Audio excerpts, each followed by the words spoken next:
Mualaf, mualaf, selama Anda menjadi Kristen, sebelum Anda berpindah agama, Anda kemana saja?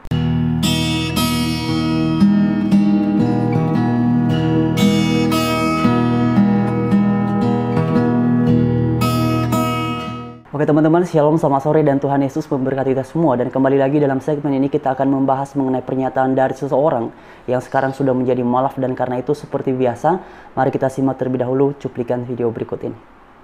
Ya, dari situ saya selalu melihat dua agama ini. Setelah menyampingkan Katolik, bagi saya Katolik tidak pantas lagi disebut agama karena ini sudah terlalu berlebihan dalam ini. Sudah menjadi penyembah berhala seutuhnya kalau Katolik. Yang pertama, dalam agama, praktek agama saya itu kebanyakan tidak sesuai dengan yang ditulis dalam kitab suci. Kebanyakan tidak sesuai, tidak dipraktekkan. Seperti misalnya ini, yang pertama hukum 10 perintah Allah itu, jangan memuja berhala. Nah, gereja sendiri telah mengajarkan untuk memuja berhala karena telah membuat patung-patung dalam gereja. Sudah membuat menyerupai Yesus yang disalib, membuat salib. Dari situlah baru saya mulai semakin tertarik dengan Islam. Itu waktu itu masih SMA kelas 2. Waktu itu masih tahun 2015. Waktu itu di SMK, itu sekolah saya, sekolah misionaris, namanya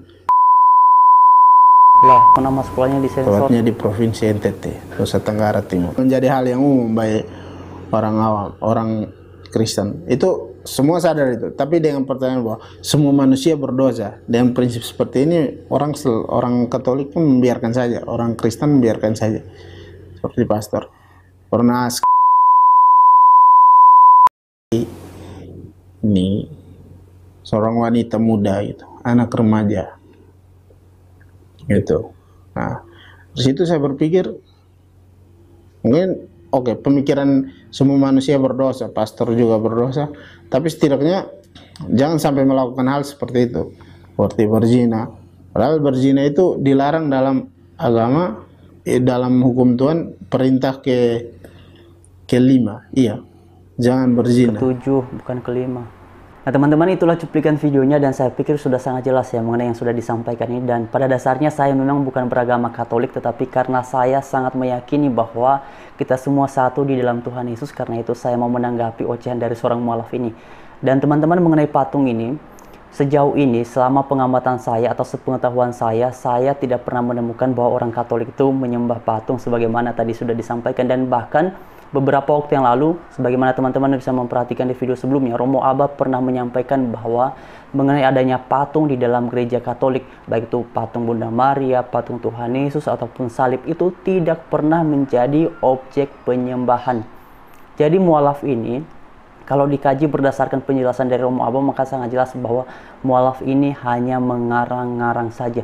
Memang di dalam Alkitab, di dalam kitab Keluaran pasal yang ke-20, ada di situ petunjuk bahwa tidak boleh membuat patung yang menyerupai apapun. Tetapi ini dalam rangka disampaikan kepada bangsa Israel agar mereka tidak membuat patung lalu nanti dijadikan sebagai berhala. Itu yang dimaksudkan, tidak boleh membuat patung. Tetapi kalau hanya sekedar hiasan, ya boleh. Kalau hanya untuk kemudian agar gedung gereja, agar misalnya tempat manapun itu menjadi indah dengan adanya patung tertentu, ya silakan saja. Yang penting selama itu tidak menjadi objek penyembahan, maka itu boleh. Itu ya teman-teman. Kemudian tadi dia ini juga membahas terkait dengan semua manusia itu pada dasarnya berdosa. Ya, hal ini memang dikatakan oleh Alkitab, tetapi tadi ini melanjutkan bahwa di tempat ini ada terkesan bahwa gereja membiarkan orang-orang tertentu, misalnya ada pemuda-pemudi yang begitulah sebagaimana tadi sudah disampaikan. Nah begini, saya pikir nih mualaf kurang baca berita ya. Mualaf, apa perlu saya share screen supaya Anda bisa melihat berita? Saya memang tidak begitu mengenal ya kebiasaan di Nusa Tenggara Timur atau di NTT sana, tapi tahun 2014-2015 saya 1 tahun di daerah Manggarai, di Flores itu, Dan di sana memang mayoritasnya adalah beragama Katolik, dan saya tidak pernah menemukan bahwa gereja membiarkan ataupun membenarkan bila ada anggota atau jemaatnya yang melakukan sebagaimana tadi sudah disampaikan.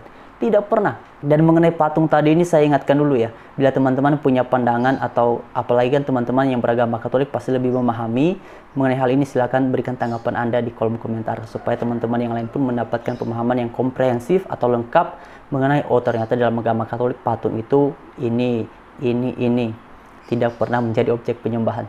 Jadi begitu. Nah, sekarang kita lanjutkan mengenai penjelasannya dulu. Tadi ini di menit keberapa tadi dia bilang ini ya, tentang manusia semua itu berdosa. Nah, begini, ini menarik sekali teman-teman. Karena berdasarkan pernyataan Alkitab, semua manusia ini telah berdosa. Karena itulah dengar hai mualaf. Karena manusia itu semuanya telah berdosa.